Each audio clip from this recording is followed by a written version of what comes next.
Hi everyone, it's Miss Melissa here with another middle grade book reading for you. Today I'm going to be sharing the first chapter of The Blackbird Girls by Anne Blankman and published by Viking, which is under Penguin Random House. This book is available as a hard copy here at the library. We also have it as an ebook and an e-audiobook on Overdrive. It doesn't yet have a Lexile level, but the AR level is 4.8 and it's worth 12 points. So I chose this book not only because I enjoyed it, but because we just had the anniversary of the Chernobyl disaster earlier this week on April 26th. For those of you who have never heard of Chernobyl, which I'm guessing is a lot of you if you're younger, this was a nuclear accident that happened just outside of Pripyat in Ukraine. I don't want to get too scientific, but basically a nuclear reactor exploded and melted down, and it sent radiation from the nuclear plant throughout the whole area around it. And this forced all the people living there to leave and abandon their homes. The area is still considered extremely unsafe, and it remains abandoned. This book is a fictional account of two girls that are living in the city of Pripyat, and despite disliking each other, they are forced to flee together from the city. This is The Blackbird Girls.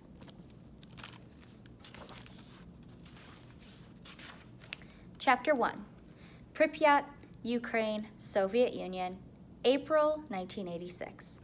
Valentina. Valentina wondered where the birds had gone.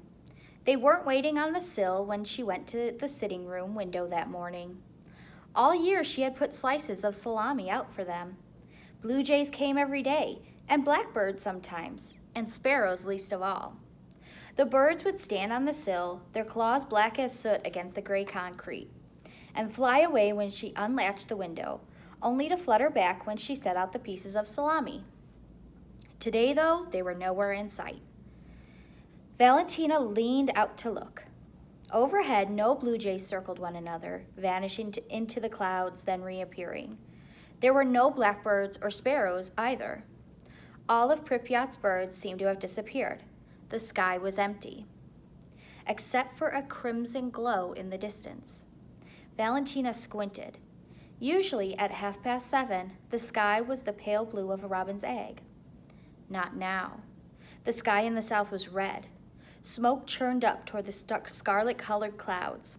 The smoke wasn't black or gray, but a strange, unearthly blue. It was so thick that Valentina couldn't see anything below or behind it. All she could see was this wall of smoke coiling up and up into the gray sky. But she knew what stood under that billowing smoke: the nuclear power station where her father worked. She whirled away from the window. "The power station is on fire!" Her mother hurried out of the bedroom, buttoning the cuff of her blouse. "What did you say?" Valentina pointed at the window. Her mother joined her and gasped, "Oh my God! Where's Papa?" Valentina glanced at the empty kitchen table. Her father worked the night shift at the power station. Usually he was back in time to eat breakfast, tired and hungry after a long night. Then he would go to bed once Valentina had left for school. When he hadn't been at the kitchen table this morning, Valentina had assumed he was already in the bedroom asleep. "He hasn't come home yet." With shaking hands, Valentina's mother latched the window. "Do you remember he said he would have a busy night? The supervisors were planning to run a safety drill. So when he didn't show up an hour ago, I wasn't worried." She pulled Valentina in close for a hug. "I'm sure he's fine, Valyushka. If he was hurt, someone at the power station would have telephoned us." Valentina leaned into her mother, breathing in the comforting scent of her violet perfume. Mother had to be right. An accident at a nuclear power station was a statistical impossibility. A 1 in 10 million chance, her father had told her. And in school, she and her classmates were taught that nuclear power was the safest, cleanest source of energy in the world. It had brought heat and light for the first time to thousands of citizens in the Soviet Union. But why isn't the smoke black? She asked. Her mother held her tight. I don't know. Maybe I shouldn't send you to school, she murmured. But I have to go to work. And if we don't show up, people might talk. Valentina understood what her mother meant. They mustn't do anything out of the ordinary, ever, or they risked attracting attention. And attention was bad. It meant someone was watching you, waiting for you to make a mistake. And mistakes, like saying the wrong thing, criticizing the government, making someone important angry, led the secret police to you. People who were taken away by the secret police, the KGB, often weren't seen again. When Valentina's mother was a university student, one of her classmates had been arrested by the KGB. The last time anyone had seen him was when he was shoved into the back of a car. Valentina's mother had never forgotten it. I want to stay home and wait for Papa, Valentina said. If Papa was injured, one of the other workers would have let us know, her mother replied. If we don't carry on as usual, we look as though we don't trust the people at the power station. And we mustn't risk attention, Valentina interrupted. She pulled herself free from her mother's embrace. But what if everybody's hurt and no one can telephone us? Then the hospital workers would call. Her mother gave her a gentle push toward the door. Papa's fine. Now you'd better hurry or you'll be late. Yes, Mama. Valentina grabbed her satchel and rushed out the door. Her mother didn't understand. She never did. She cared more about being safe than anything else. If Valentina did the best in her class on a mathematics exam, her mother said next time she ought to get 1 or 2 questions wrong on purpose. We're Jews, she would say when Valentina complained. Others are looking for a reason to hate us. Don't give them any. Come straight home after school, her mother called after her. I have to work this morning, but I'll be home by lunch. I'm sure Papa will be back by then. Okay, Valentina called back. Saturdays were half days at school. On Saturday mornings, her mother played the piano during ballet lessons at the Culture Palace. Many children who were too little for school went there for ballet or swimming instruction. Usually, after her mother finished the lessons and Valentina was done with school, they had lunch together while Valentina's father slept. Then Valentina would play in the park with her best friend, Larissa, while her mother shopped for groceries. When Valentina would get home, her father would usually be awake, and they'd tinker with different experiments. Last month, they had rewired the electrical outlets in their apartment. Currently, they were working on a design for a water heater. Ordinarily, Saturdays were golden, glorious days, but now, as Valentina walked down the corridor, she couldn't stop worrying about her father. The stairwell of their building was full of small children. On the landing, kids played with dolls and jacks. Valentina stepped over them, nearly bumping into her neighbor, Dyadya Sergey. When she was little, she had thought all of her family friends and neighbors were her uncles and aunts, because that was how she had been taught to address them. It wasn't until she was older that she had realized calling grown-ups Dyadya or Tetya was a custom, and all these uncles and aunts weren't blood relations. She still liked calling them the traditional names, though, because she hadn't any uncles and aunts of her own, for both of her parents had been only children. Good morning, Valentina, Dyadya Sergey said. He was dressed only in trousers and had a book tucked under his arm. I'm going up to the roof to sunbathe and watch the fire. Did your father tell you how it started? No, Dyadya Sergey. Her voice trembled. He isn't home yet. Dyadya Sergey patted her head.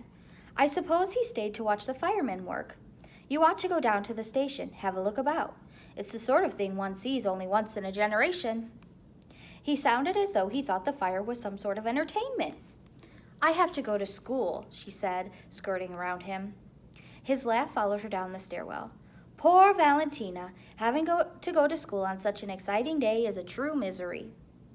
Valentina paused at the landing to look out the window. The sky still flickered red.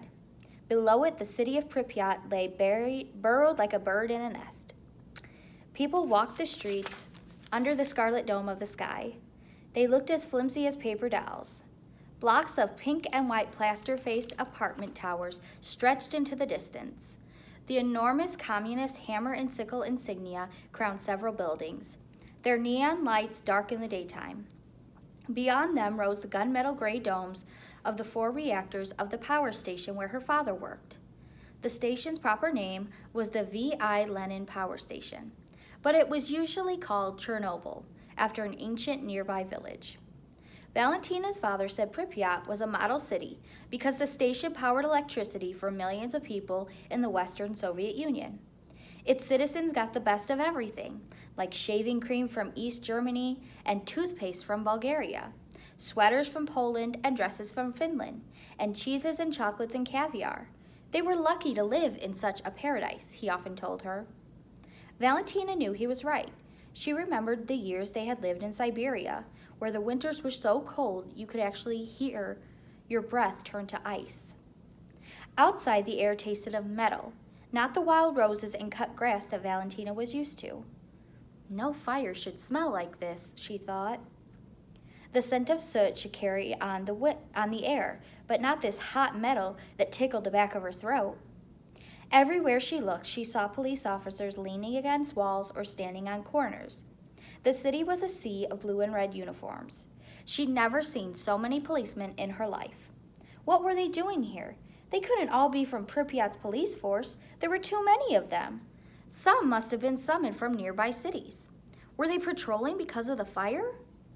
Some of the grown-ups walking past sent nervous looks at the policemen, but they kept walking, their eyes going from the police officers to the red sky overhead. Nobody asked the policemen what was going on. Questions were dangerous, Valentina knew. Children streamed along the avenue, staring at the police officers. Ladies carrying string shopping bags went in and out of stores. Young mothers pushed babies in carriages or held toddlers by the hand, guiding them toward parks or nurseries where they would be cared for while their mothers worked. Everybody looked at the blue smoke coiling up into the red sky, and nobody said a word to the policeman. Valentina's steps slowed. Her father was somewhere behind that wall of smoke, maybe hurt. She had to know what was happening. Before she could think herself out of the decision, she dashed over to the nearest policeman. "Are you here because of the fire?" she asked. The man flicked his cigarette into the gutter. "Shouldn't you be in school?"